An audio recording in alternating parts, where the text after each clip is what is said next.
Welcome back to Just Chattin', and this is the series of videos we do on Thursday and Sunday evenings just for our entertainment entertainment. So, very quickly before we get started, yes, there is plenty of yellow in this scarf. Yeah, you can see it, but here, let me pull up one of the giant yellow birds for you. Yes, yellow for Catherine. So, oh, and I have a new scarf ring too. I'm still trying to figure out how I can claim that the scarf ring was purchased just to wish Catherine well, but I haven't figured out how to do that yet. For those of you who are interested in Audie, and I know there is a significant percentage of our subscribers who are primarily subscribed for the cat. Well, the weather has gotten nice, so Audie is doing his Prince Harry impersonation again. He is cavorting very publicly with the trash. Yes, he's back to sitting on the trash cans and inviting people, posing regally, as Harry might, and just saying, "Come along, look at my trash. Isn't it amazing?" And it's not just my trash alone that he hovers over. He sleeps on the neighbor's trash too. And they all either find it cute, the ones without children, or the ones with children find it delightful because the kids love having him over there. It's like you got a trash can, you got a cat. To a 5-year-old, this is like, oh, it's my birthday. So, yes, Audie is welcome throughout the neighborhood, mostly because everybody knows we are in a rural area, and he is primarily responsible for the fact that we don't have the kind of vermin in our immediate surroundings that most rural people do. So, yeah, he's always welcome. When we come back, we are going to get right into the bombshells from Lady C's book, and this is the second third. So, we'll be back in a minute.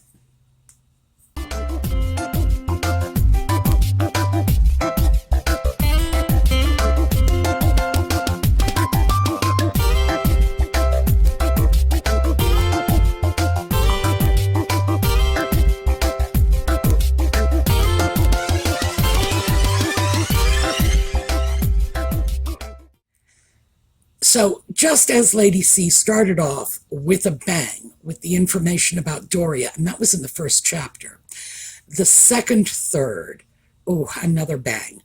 And this is the surrogacy controversy. She makes a really remarkable case. In fact, it's probably the best case I've ever actually seen outlined for the fact that Nutmeg did not, in fact, carry Archie, the putative firstborn child, but that the child was born of surrogacy. Now, a lot of people have been speculating on this for a long time. I did a video about this, and in that video, I was not convinced. I was somewhere in the middle. I think I was like 55% surrogacy, 45% surrogacy and 55% something else. That's how it went down.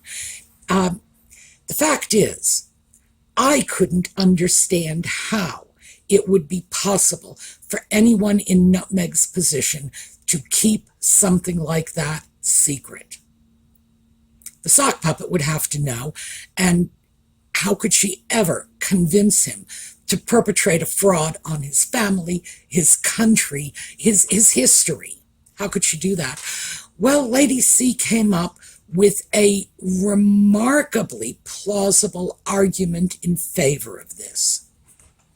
So here's how it goes.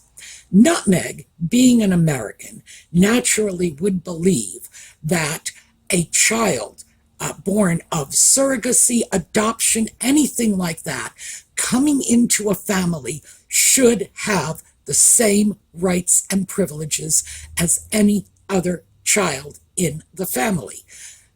And that's just the way it is here. We do not differentiate between children of surrogacy, children of adoption, natural-born children. When you adopt the child, as you would in the case of a child that came into the world through surrogacy, the minute you adopt that child, it's yours. It is as much yours in every possible way as a child born into your family, right down to the fact that in almost all the states in the U.S., and I'll get into that in a minute, in almost all the states in the U.S., it is illegal for adopted siblings, no matter what their biology may be, to marry.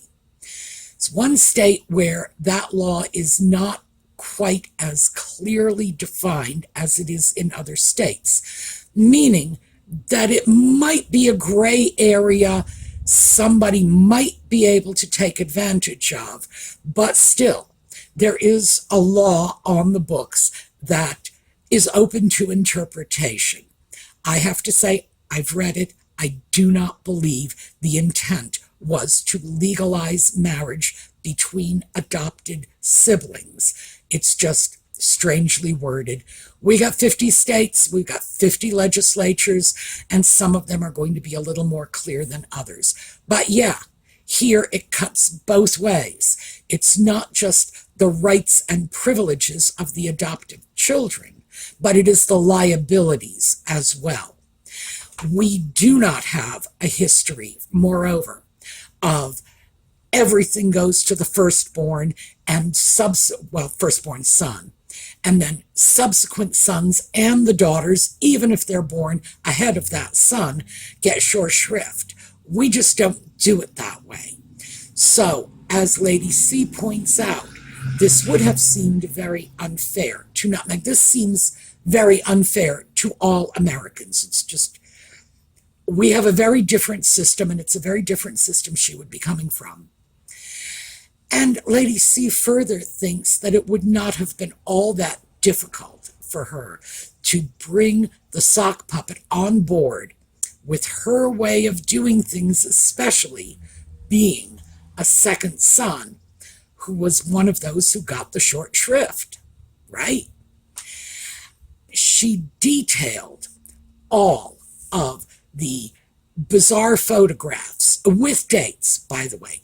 We got dates on these photos, of how Nutmeg's belly was larger one week and then smaller the next.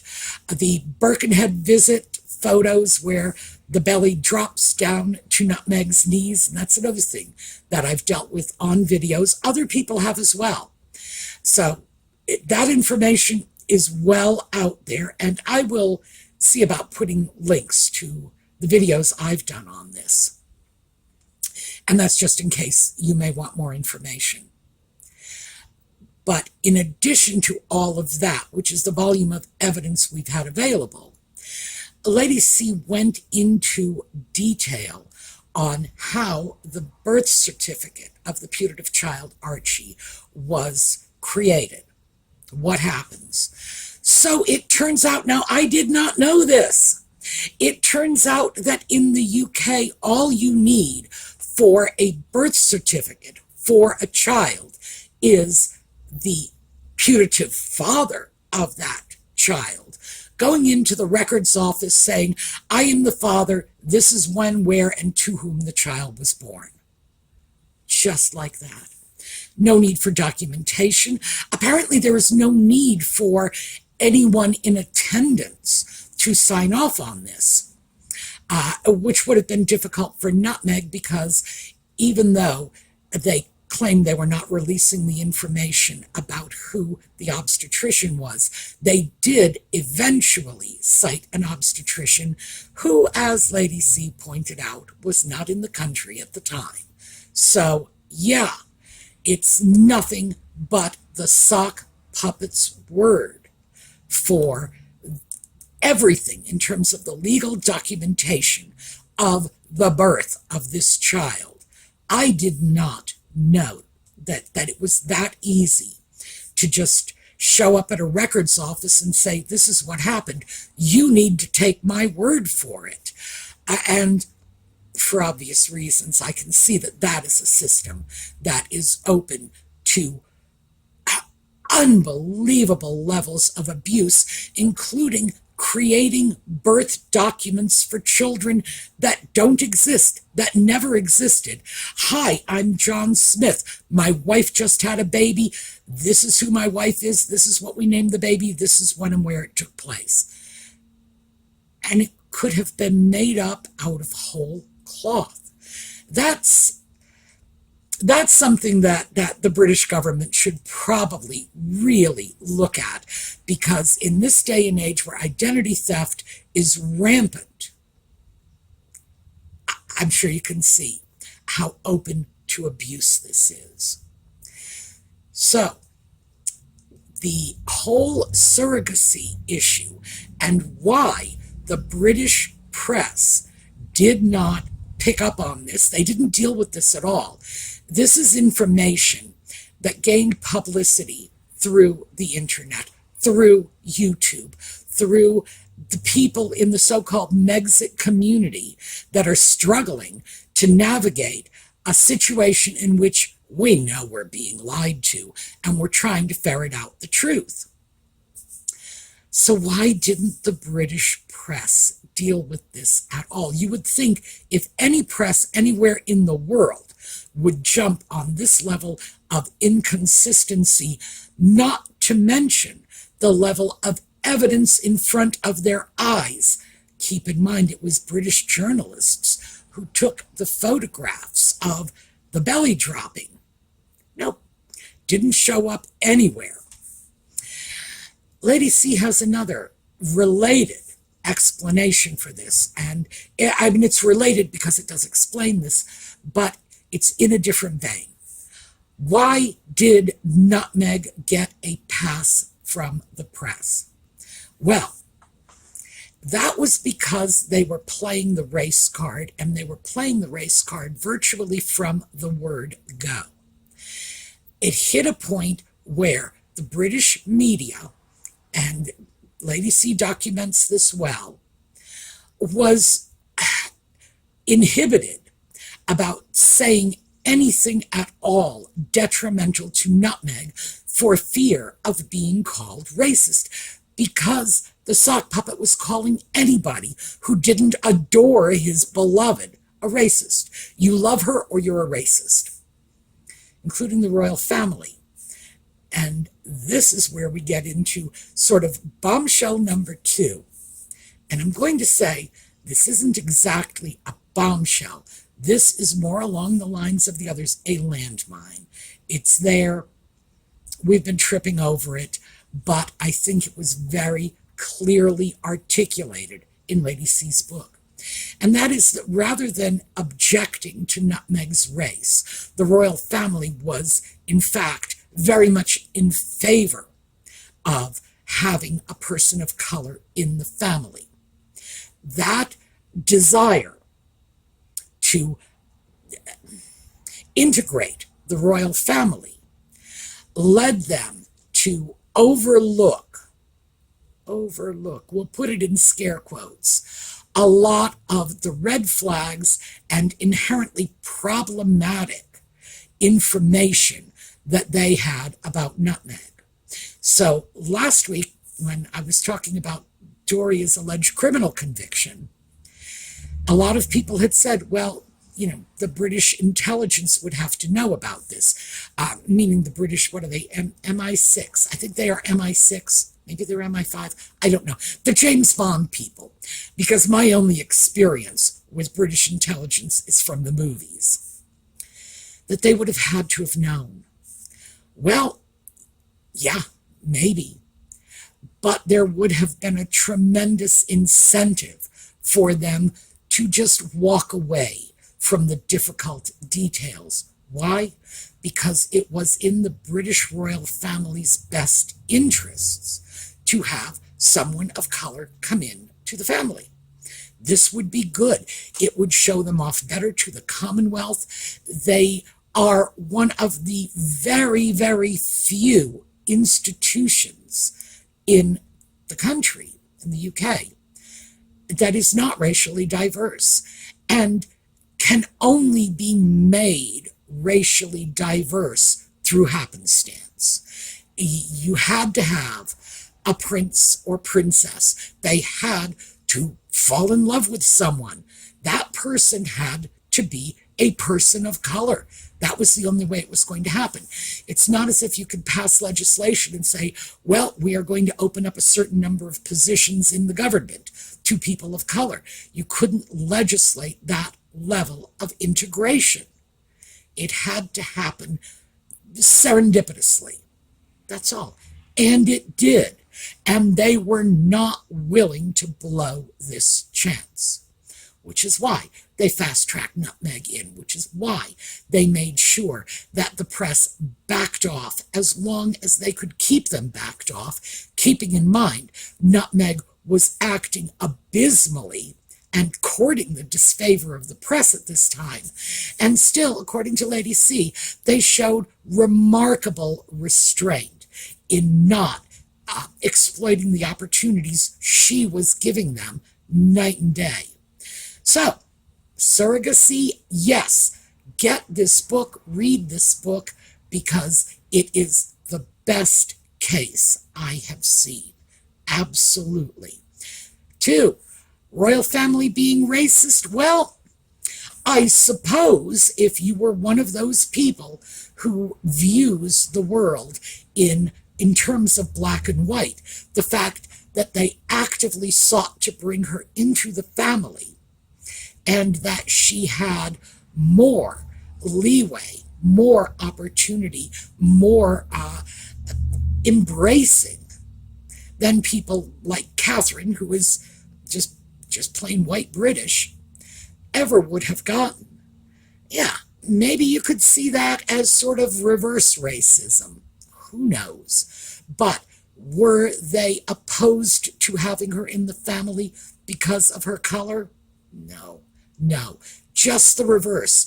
And once you look at the information, it's amazing how once someone spells it out for you, you can look back and say, oh yeah, the press really was exceptionally kind, exceptionally forgiving, exceptionally turn the other cheek, look the other way, when Nutmeg was behaving in such a way that I think we would all say, oh yeah, tabloid fodder, you bet.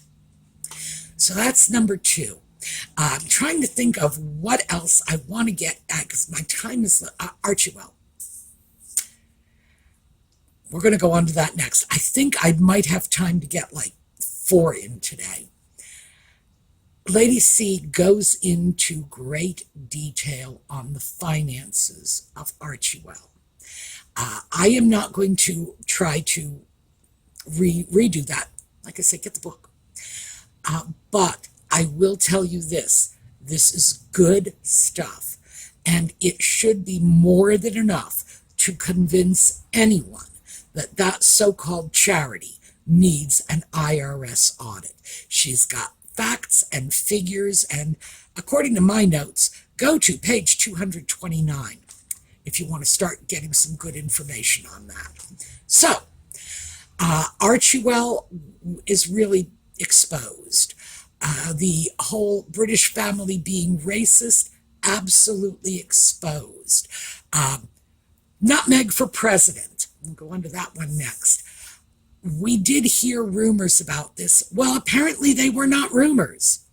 Nutmeg wanted Dianne Feinstein's seat. Now, Dianne was elderly and she was not well. And it was clearly, by the time 2023 began, it was clear that this particular seat, California Democratic Senator, was going to become available. Now, for those of you who are not aware of this, and it could be Americans as well as our British friends, when a Senate seat becomes available because of the death or incapacity of the incumbent, it is up to the political party to which that person belongs to bring another person in. Now, remember, 50 states means 50 different procedures, but this is very much the standard.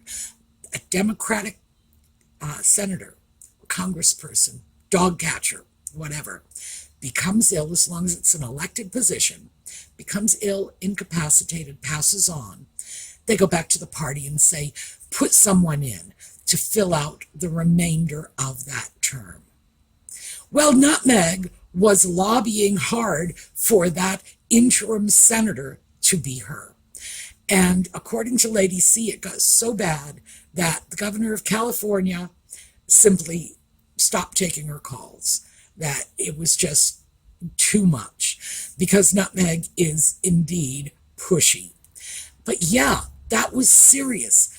I did not give that any credence at all, mostly because I thought my cat had a better chance of becoming Senator of California than Nutmeg did, and it was not possible that California, which is a largely Democratic state, I'm not going to say exclusively Democratic, I think there's a fair mix, but there is a large population of Democrats in California. It did not seem likely to me that Nutmeg would be the most desirable person to drop into that slot should it become available. And as it turns out, it didn't happen. Doesn't mean she didn't actively seek this out.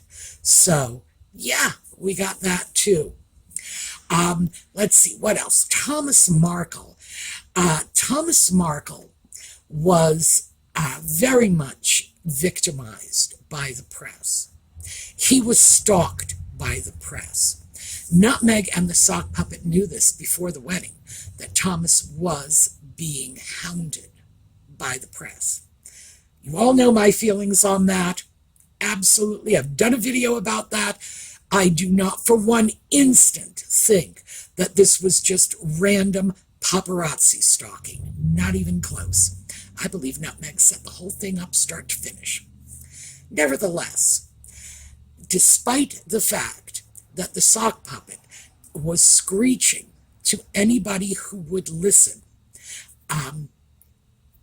one of our viewers had described his wailings as those of a banshee on cocaine. So, yeah. Oh, and I told her I was going to steal that line, so yeah, she knows. So thank you, Lex. Banshee on cocaine.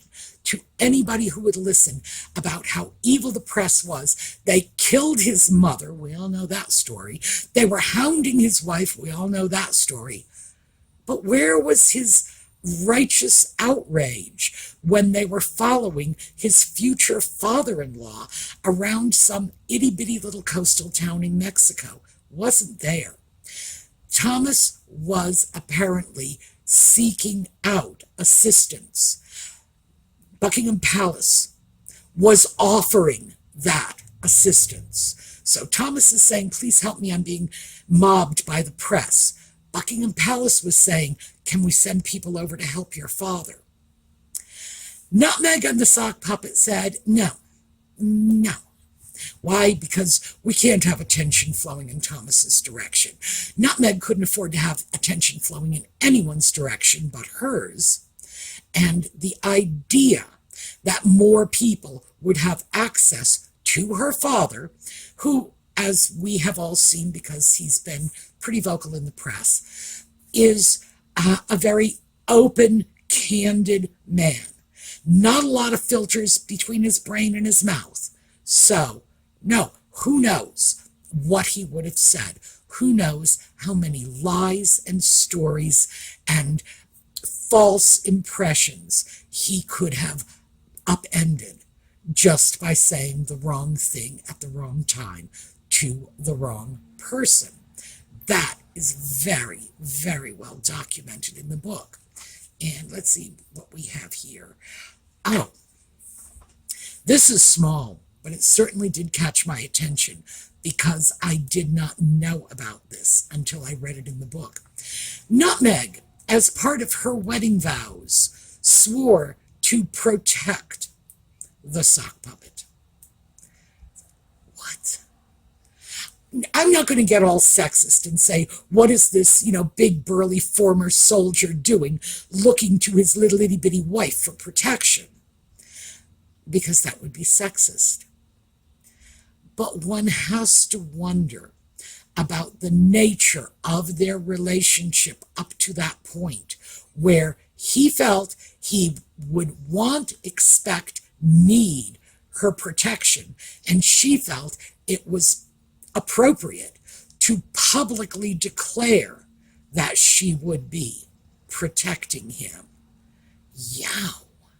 And it's like you look back on this and you say, the red flags were all over the place. There are a few areas in this, there are not many, a few areas in this book where I think I would disagree, respectfully, of course, with Lady C, but I'll save that for another time. What I do want to do is encourage you to go out and get the book. Lady C has been a staunch supporter of the Megxit community. She has kept a spotlight on the dastardly duo and their shenanigans for years, because Lady C is a high-profile person herself and therefore has a spotlight to shine. So, yeah, let's just go out, get the book, show some support for someone from within our own community, and I will tell you, it is a good read. It truly is.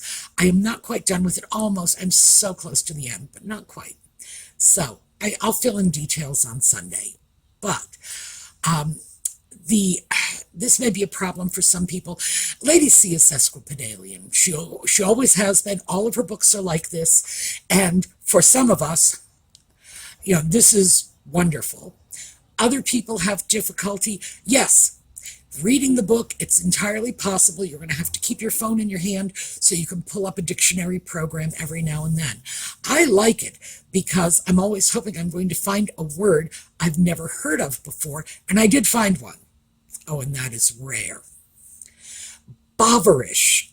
I never heard that word before. I had to go look that up. Boverish.